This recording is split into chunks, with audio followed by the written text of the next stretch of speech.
ሰላም ለእናንተ ይሁን። ዛሬ ሚያዝያ 18 ነው።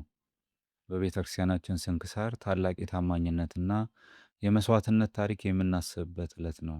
ዛሬ የምናወሳው ስለ ሰማዕቱ አባ ጴጥሮስ ነው።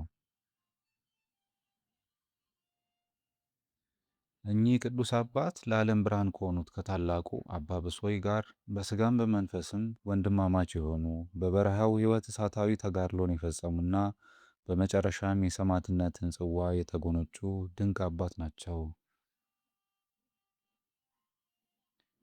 አባ ጴጥሮስና ወንድማቸው አባ ብሶይ በግብፅ በረሃዎች ውስጥ ሲኖሩ እንደ መላእክት ነበሩ።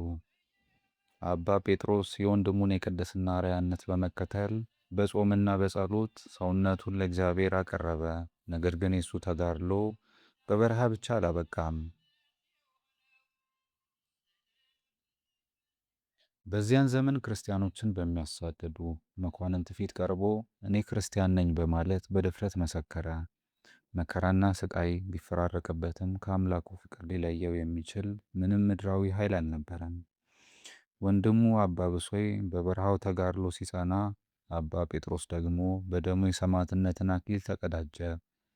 ሚያዝያ 18 ይህች ዕለት ያ ያሸበረቀው የቅድስና ሕይወቱ በሰማዕትነት ደም የታተመበት ቀን ናት።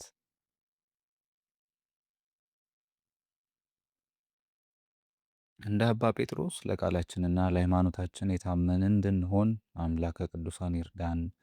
የሰማዕቱ አባ ጴጥሮስ በረከትና ምልጃ በሁላችንም ላይ ይደር።